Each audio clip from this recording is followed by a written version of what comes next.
hidrologi, tapi klaimnya atas Atlantis yang ada di Pulau Jawa bahkan telah dibukukan dengan judul The Lost City is in Java Sea. Ya, kita akan simak bersama-sama perbincangan saya dengan Dani Irwanto pada pukul 17:30 waktu Indonesia Barat nanti.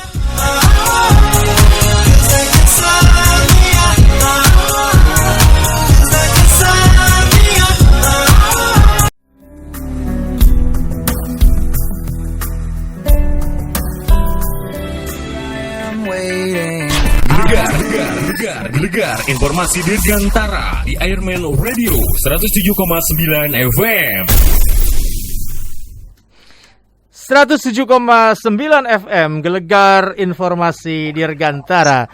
Sahabat Airman, seperti yang saya sudah kemukakan tadi bahwa saya akan mengajak Anda berkelana ke masa 11.000 tahun, kurang lebih 11.000 tahun yang silam, menjelajahi satu benua yang saya percaya banyak di antara kita sudah pernah mendengar tentang keberadaan benua yang penuh dengan kisah-kisah yang menakjubkan. Itulah Atlantis, ya. Tetapi tahukah Anda bahwa di luar dari mungkin bayangan kita terhadap Atlantis selama ini, yang kerap mengasosiasikan Atlantis itu dengan Eropa, ya, makanya ada Lautan Atlantik itu. Nah, ternyata ada orang-orang yang secara gagah berani kalau menurut saya menyatakan bahwa Atlantis sesungguhnya berada di Indonesia. Ya, dan yang mengemukakan hal itu pertama adalah mendiang Profesor Ariel dos Santos, ya, dari Brazil bahkan, ya. Nah, yang kedua itu ternyata adalah seorang anak bangsa, ya, lahir di Jogja, tinggal di Bogor, begitu kira-kira kalau saya tidak salah baca ini. Bung Dani Irwanto, atau saya biasa memanggilnya Kang Dani. Selamat sore, Kang Dani Irwanto. Selamat sore, Kang Teguh. Kabar baik, ya? Baik. Ya. Anda ini dibilang berani, ya, nekat gitu, ya, tapi lihat dasar Anda bukan orang yang mohon maaf gitu, ya, Anda adalah seorang pakar hidrologi bahkan. Kok ya bisa-bisanya Anda mengemukakan klaim itu bahwa selain dari misalnya mengutip Profesor Dos Santos, apalagi kira-kira yang menjadi keyakinan Anda bahwa Atlantis itu terletak di Indonesia? Kang Dani Irwanto, silahkan.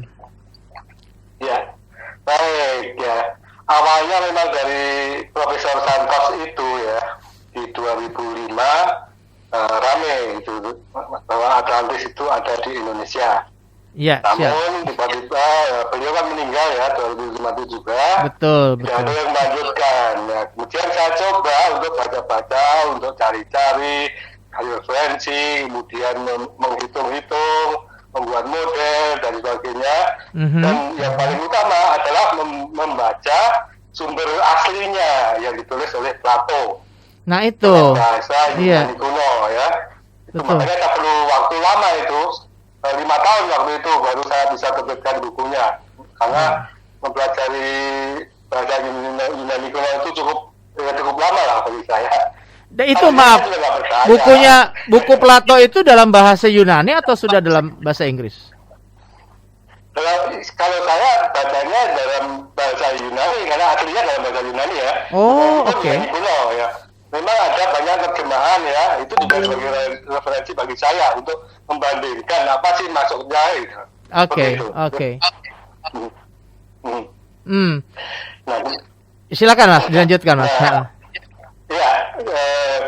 Kemudian dari Plato itu satu persatu saya coba, ya, pahami, ya, kenapa Plato bisa menulis seperti itu, dan ternyata kok semuanya itu satupun tidak ada yang menyimpang bahwa dia bercerita tentang negeri ini, Indonesia atau Asia Tenggara ini, gitu. Oke. Izin kalau begitu, apa yang menjadi dasar pemikiran Anda bahwa hal-hal apa gitu ya dari buku Plato itu yang menguatkan keyakinan Anda bahwa sesungguhnya Atlantis itu ada di, katakanlah di Indonesia ya, Asia Tenggara pada masa itu. Karena satu, Plato sendiri hidup di masa Yunani, di daratan Yunani gitu. Dari mana kira-kira Plato itu bisa mendapatkan pengetahuan yang begitu jauh ya? Itu kan antara Yunani dengan katakanlah Indonesia pada saat itu kan ribuan kilometer yang tidak ada teknologi pelayaran yang bisa menjangkau dengan mudah begitu. Bagaimana menurut Anda? Ya, Plato sendiri sebenarnya dia tidak tahu Indonesia itu ada pada waktu itu ya, belum sampai pengetahuan mereka sampai di sini. Cuma ya dia itu mengutip dari seorang pujangga Yunani juga, ya, di mana pujangga itu pernah ke Mesir. Nah di Mesir itu ada sebuah kuil dan ada sebuah prasasti. Ya, di prasasti itu pendeta yang menjaga prasasti itu bercerita, kemudian ditulis oleh yang namanya Solon ya, seorang pujangga. Nah kemudian dari Solon itu kemudian dikutip oleh Plato. Nah yang ada sampai sekarang cuma tulisannya Plato itu, yang lain sudah nggak ada, prasasti punnya pun udah nggak ada gitu. Tapi cukup akurat ya, dia mengutip, dan bahkan yang tidak diketahui oleh Plato aja dia tulis dengan deskripsi ya. Iya. Dan ternyata itu ada di Indonesia begitu. Kemudian ya, kok jauh sekali ya. Memang ya di tulisan Plato sendiri ditulis bahwa Atlantis itu letaknya jauh sekali di lautan yang mereka sebut dengan Atlantik ya. Mereka tahunya cuma Atlantik pada waktu itu, semua samudra itu di seluruh dunia ya. Gitu. Jadi ya, karena jauh sekali nggak mungkin ada di Eropa sana, ya, gitu. Nah orang Eropa sendiri ya selama ini nggak pernah nemu ya, kalau nyari di sana, karena tidak sesuai lah gitu ya gitu. Yang kedua juga yang diceritakan itu beriklim tropis semua, tentang kondisi daerahnya itu beriklim tropis ya. Jadi kalau tropis ya tentu saja cuma ada 3 daerah ya, Amerika Tengah, Asia Tenggara atau Afrika Tengah ya. Kemudian menjurus lagi, kemudian tentang geografinya sangat detail sekali, sampai ukuran-ukurannya juga ada gitu ya, dan cocok sekali dengan yang di Indonesia. Begitu kira-kira. Iya, Anda juga mengungkapkan bahwa sebetulnya penelitian Anda ini juga sudah dibaca oleh peneliti dari luar ya, terutama Barat, dan mereka itu mendebat keras Anda. Apa yang terungkap dari, kira-kira bisa digambarkan perdebatan Anda pada saat itu dengan mereka, dan bagaimana apakah Anda berhasil meyakinkan mereka bahwa ya Atlantik itu tidak mungkin ada di Samudra Atlantik begitu? Mas Dhani, silakan. Ya, betul, ya. Udah lama, karena udah 10 tahun saya meneliti ini ya. Banyak sekali diperdebatkan di internasional ya. Iya. Di Amerika, di Eropa, di Australia ya. Sampai saat ini ya, belum ada yang bisa menyanggah ya. Oh gitu ya. Dengan data dan data ya. Dengan data ya, dengan data, dengan pernyataan Plato itu ya. Itu belum ada yang bisa menyanggah sampai sekarang gitu. Yang misalnya mereka masih bersyukur bahwa itu dari Eropa, itu karena memang apa ya, mereka nggak ingin aja seperti itu. Iya, karena ya pasti itu jadi kebanggaan buat orang Eropa ya. Dia pikir karena Atlantis itu kan digambarkan sebagai satu peradaban yang sangat advance ya pada masanya ya. Bahkan juga kehitung di masa sekarang ya. Bisa Anda gambarkan kira-kira, Mas Dhani Irwanto? Ya, advance pada masa itu ya. Perbandingannya pada masa itu ya, bukan sekarang ya. Memang di Plato ya, mereka bisa membuat saluran-saluran yang sangat besar, sangat panjang ya. Itu sekarang ada di Kalimantan Tengah sana ya. Kemudian membuat menggali pelabuhan ya, yang cukup besar kalau saya ukur ukurannya itu ya, hanya dengan tenaga manusia. Kemudian membangun kuil, membangun istana ya, Kemudian pelayaran ya, sangat jelas sekali Plato menyebutkan bahwa itu pelayarannya sangat canggih, sangat maju. Ya itu saja dalam masa seperti itu ya, mungkin masih kapal layar atau sebagainya. Tapi itu sudah cukup maju dibandingkan dengan yang lainnya. Oke. Gitu. Baik, Mas Dani Irwanto. Saya akan rehat sejenak dengan menampilkan lagu sambil memberi kesempatan kepada sahabat Airman ya yang ingin bertanya kepada Mas Dani Irwanto. Beliau adalah peneliti asal Indonesia, juga seorang pakar hidrologi yang secara berani mengklaim bahwa benua Atlantis yang sering kita dengar dalam dongeng-dongeng itu tepatnya 11.000 tahun yang lalu terletak di Indonesia, di sekitar Kalimantan bagian selatan dan Laut Jawa. Anda pasti tertarik karena ini merupakan bagian dari, saya kira kalau kita kecil dulu mendengar kata ada misalnya man from Atlantis gitu kan, yang berbau Atlantis itu sesuatu yang menghebohkan dan menakjubkan begitu. Silakan ya. 0811 1962 6893 atau Anda bisa telepon ke 8590 6497. Mas Dani Irwanto, kita rehat dulu. Kita simak dulu Maroon 5 dengan Daylight berikut ini. Here I am waiting, I'll have to leave soon, why am I? Bincang memasuki segmen kedua, Atlantis di Pulau Jawa. Ya, sebuah hasil kajian penelitian dari seorang peneliti dan juga pakar hidrologi Indonesia, Mas Dani Irwanto. Dan saya sudah bersama dengan beliau di sesi kedua perbincangan kita tentang Atlantis di Pulau Jawa ini. Baik, Mas Dani Irwanto. Sekarang kalau bicara mengenai bukti-buktinya, Mas, silakan Anda kemukakan apa sih yang menjadi dasar keyakinan Anda, bukti-bukti yang mendukungnya begitu tentang keberadaan Atlantis di Pulau Jawa ini. Monggo silakan Mas Dani Irwanto. Itu ya, Atlantis di Laut Jawa, bukan di Pulau Jawa ya. Oke, sorry. Ya, baik. Atlantis di Laut Jawa ya. Baik, Atlantis di Laut Jawa. Silakan. Ya, bukti-bukti ada banyak sekali ya. Ini saya pelajari dari sudut pandang dari berbagai ilmu. Dari geologi, biologi, hidrologi, topografi, geografi, dan banyak sekali ya. Namun ya, satu hal yang sampai saat ini belum bisa masuk adalah arkeologi. Ya, itu belum masuk ke arkeologi karena belum ada artefak yang ditemukan sampai saat ini di seluruh dunia ya. Gitu. Jadi bukti-buktinya dari sudut pandang ilmu yang lain. Gitu.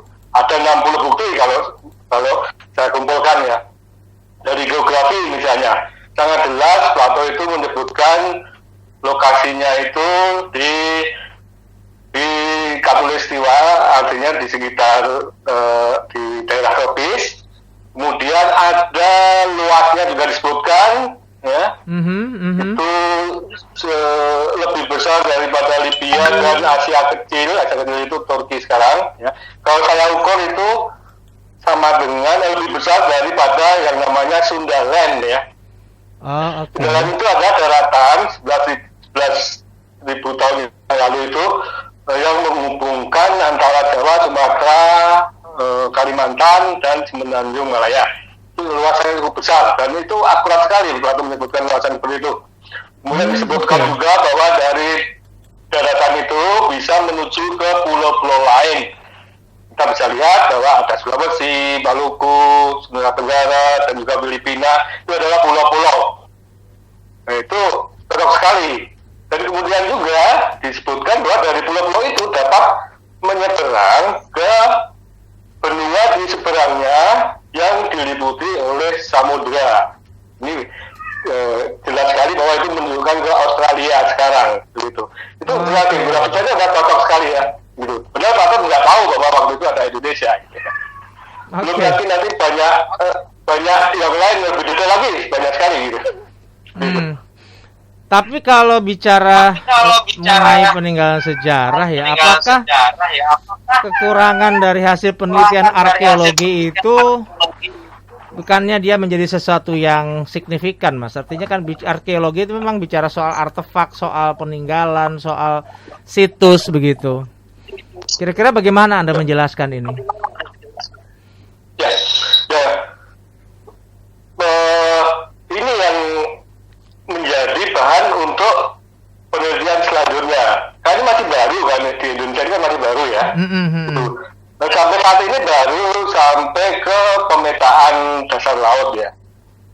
Itu sudah dilakukan ya. Nah itu dari situ pun sudah kelihatan ya, ada terumbu karang di Laut Jawa yang digambarkan oleh Plato ya, sesuai sekali ya. Kemudian ukurannya juga saya ukur itu persis sekali. Oh gitu ya? Ya itu. Oke. Dan juga ke saluran-saluran di Kalimantan bagian selatan ya, di Kalimantan Tengah sekarang ya. Itu dengan jelas disebutkan oleh Plato saluran seperti apa ya, jenis-jenisnya seperti apa. Dan waktu Belanda ke sini pun sempat terheran-heran kenapa ada saluran-saluran yang lurus-lurus, itu buatan manusia lah, sudah ada di situ gitu. Oke. Baru mungkin baru sampai sampai ke situ aja gitu, bukti-bukti yang fisiknya ya gitu. Nah, selanjutnya ya karena perlu dana besar ya tentu saja mungkin ini masih panjang lah gitu ya untuk sampai ke penyelidikan arkeologinya karena ada di bawah laut ya. Iya. Gitu. Oke. Baik, saya agak mundur sedikit kalau begitu. Apa sebetulnya yang mendorong Anda menekuni penelitian ini ya? Karena biasanya seseorang tuh didorong oleh entah itu passion, entah itu mungkin obsesi yang tertentu gitu. Nah, kalau dari Mas Dani Irwanto sendiri, apa yang mendorong Anda meneliti sampai saya baca ini sudah 5 tahun ya meneliti tentang Atlantis ini ya? Sekarang udah 10 tahun. Oh, udah 10 tahun. Oh, ini tunggu, ini berita tahun berapa saya bacanya? Oh, ya Allah, nih Rabu 29 April 2015, Mas. Nyuwun sewu. Oke, lanjut. Ya. Juga ada peneliti lain ya, Stephen Oppenheimer dari Inggris ya. Itu memang dia tidak menyebut spesifik Atlantis ya, tapi dia menyebutkan bahwa peradaban di dunia ini berasal dari Indonesia. Peradaban manusia ya, awalnya peradaban itu berada di Indonesia. Itu juga yang mengawali saya.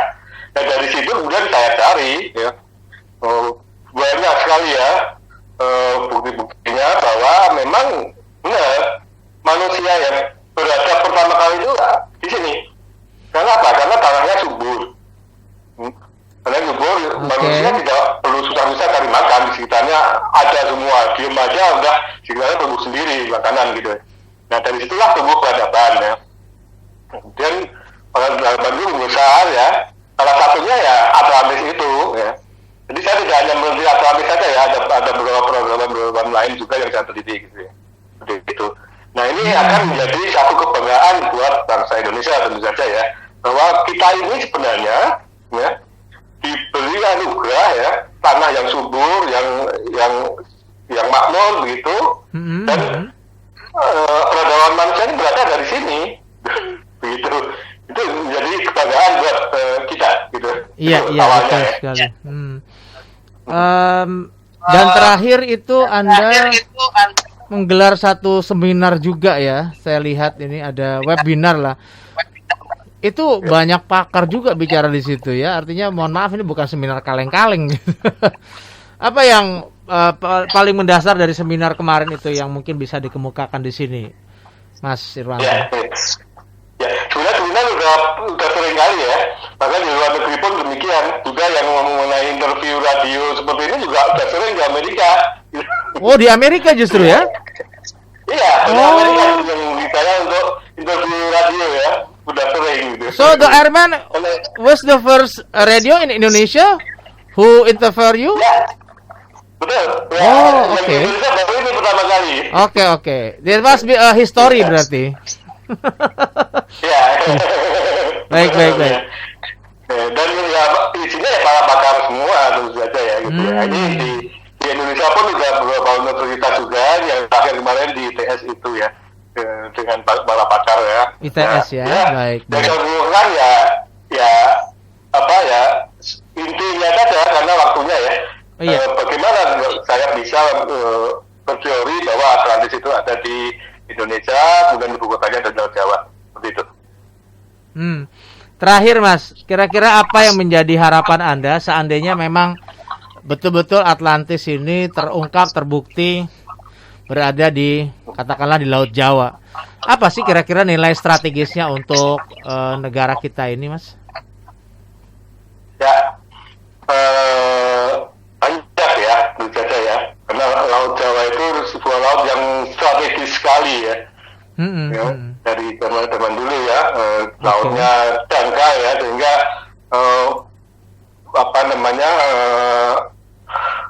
peninggalan-peninggalan itu banyak sekali di Laut Jawa itu. Ya. Tidak hanya Atlantis saja ya, kemudian yang dari zaman Perang Dunia II kan juga banyak sekali di situ ya. Nah ini menjadi subjek untuk penelitian para ilmuwan yang berikutnya. Iya. Banyak sekali yang masih bisa diteliti di sini. Dan dari situ nantinya akan mencuat ke dunia ya. Sebenarnya sekarang ini sudah banyak yang tahu bahwa di Indonesia ini ya banyak sekali peninggalan-peninggalan zaman dulu. Iya, saya membayangkan tuh begini. Kalau misalnya Gua MacArthur di Pulau Biak itu kemudian banyak dikunjungi oleh tentara Jepang karena nilai memorialnya gitu ya. Seandainya kita bisa betul-betul buktikan Atlantis itu memang ada di sekitar Pulau Jawa, artefaknya bisa kita temukan, kita rekonstruksi. Wah, orang saat dunia datang ke sini semua, Mas.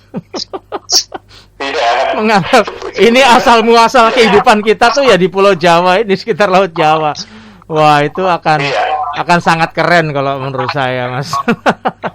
Iya. Dan sudah mulai diakui kok. Sudah mulai diakui. Udah banyak paper ya, berita-berita seperti itu. Iya, saya pikir itu harus mohon izin lah kalau ini sekedar ide saja bahwa kayaknya misalnya Menteri Pariwisata tuh perlu ini ya, jemput bola gitu ya. Ya membangun situs-situs, keterangan situs-situs saja. Parit ini diduga misalnya di Kalimantan Tengah yang Anda gambarkan tadi itu loh, Mas. Ya, diduga merupakan ini Atlantis, temuan dari Dani Irwanto berdasarkan bla bla bla. Wah, itu makin masif itu dibuat, makin luar biasa deh. Mestinya sih begitu. Iya, cuma ini perlu waktu. Karena masih banyak yang skeptis ya. Skeptik, iya. Iya, banyak yang skeptis ya. Termasuk pemerintah sendiri sekarang ini masih skeptis ya. Gitu. Nah, Tapi ini waktu. Tapi saya berharap ini saya akan ya mudah-mudahan ini didengar oleh stafnya Pak Sandiaga Uno ya. Kalau bikin terobosan saya kira sudah bisa dimulai dari sekarang gitu. Orang lain aja bisa ngaku-ngaku kok. Apalagi ini untuk kepentingan pariwisata, saya kira ini idenya akan sangat monumental begitu. Baik, Mas Dani Irwanto, luar biasa sekali teman Anda. Terima kasih atas dedikasi dan juga sumbangsi Anda untuk ya negara dan bangsa ya. Saya kira mudah-mudahan ini betul terbukti adanya. Dan ketika ini nanti terbukti, ya pasti dunia akan mengenang nama Mas Dani Irwanto sebagai orang yang berkontribusi besar dalam temuan sejarah peradaban manusia ini. Dan saya ikut bangga karena saya menjadi, atau Airman menjadi radio pertama di Indonesia yang mewawancarai Anda. Gitu, Mas. Baik. Mas Dani Irwanto, terima kasih untuk waktunya. Sukses untuk Anda, Mas. Selamat sore, Mas Dani Irwanto. Terima kasih. Dani Irwanto, seorang pakar hidrologi yang merupakan peneliti Atlantis di Pulau Jawa.